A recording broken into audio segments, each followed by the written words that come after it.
जय हिंद दोस्तों, नमस्कार। सलूमबर में बीजेपी, कांग्रेस और बीएमपी में किसका पलड़ा भारी है, जाने क्या कहते हैं राजनीतिक समीकरण।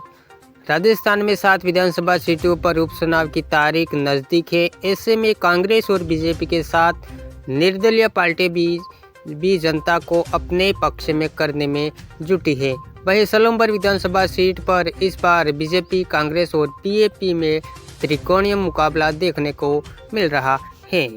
सलूमबर विधानसभा सीट पर इस बार त्रिकोणीय मुकाबला देखने को मिल रहा है और भारतीय आदिवासी पार्टी ने डूंगरपुर जिले की 84 विधानसभा सीट के बाद अब उदयपुर संभाग के सलूमबर सीट पर भी बीजेपी और कांग्रेस की नींद उड़ा रखी है। सलूमबर में भारतीय आदिवासी पार्टी पिछले विधानसभा चुनाव में तीसरा नंबर पर रही थी।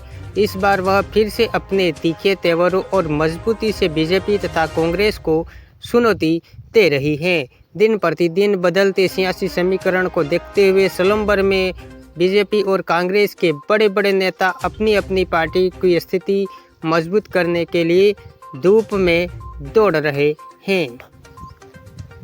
राजस्थान में 7 विधानसभा सीटों पर हो रहे उपचुनाव में से केवल सलूमबर ही सीट बीजेपी के पास थी और सलूमबर विधानसभा सीट पर भारतीय जनता पार्टी ने पहली बार महिला प्रत्याशी को मैदान में उतारा है।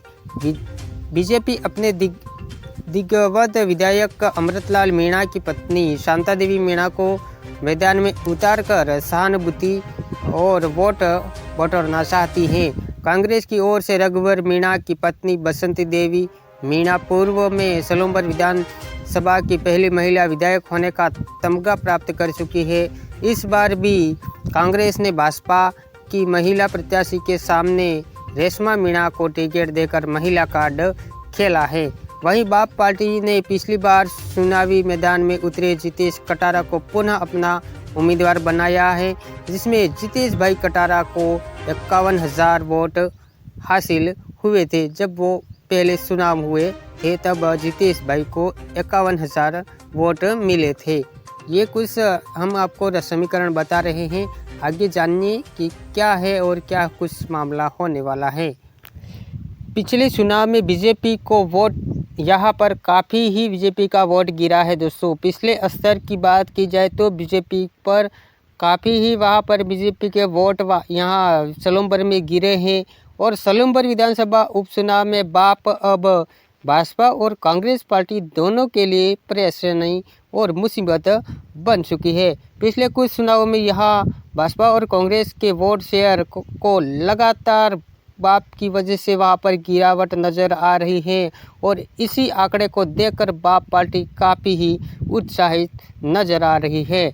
भाजपा को 2013 के चुनाव में 56% वोट मिले थे, लेकिन 2023 में घटकर भाजपा को 37.55% ही वोट अब भाजपा के पास रह गए हैं और वो भी दोस्तों अभी इस चुनाव में घट सकते हैं और बाप पार्टी के वोट काफ़ी ही फीसदी बढ़ने वाले हैं। इसी में भारतीय आदिवासी पार्टी को काफ़ी ही फायदा मिलता नज़र आ रहा है। कांग्रेस पार्टी का वोट शेयर भी बहुत ही कम हो चुका है और भारतीय आदिवासी पार्टी का वोट शेयर काफ़ी ही बड़ा है। वहीं कांग्रेस पार्टी के वोट शेयर की बात की जाए तो दोस्तों 2013 में लगभग 33.90% कांग्रेस पार्टी के पास वोट शेयर था और वहां 2024 में घटकर 30.56% ही रह गया। और हालांकि पिछली 3 बार में से यहां पर भारतीय जनता पार्टी के विधायक चुनाव जीत रहे हैं। पिछले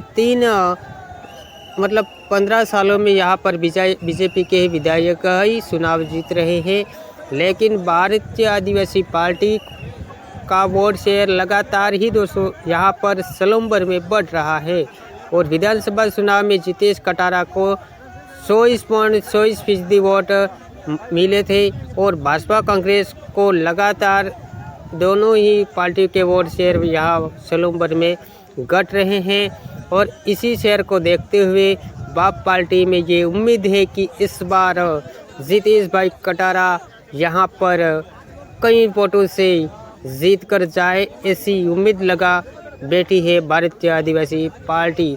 और दोस्तों ये सही साबित होने वाला है और यहाँ पर भारतीय आदिवासी पार्टी का नेता जितेश भाई कटारा विधायक बन सकता है, ये हमें लग रहा है। तो आपकी क्या राय है कमेंट करके ज़रूर बताइए और वीडियो को लाइक शेयर ज़रूर कर दें।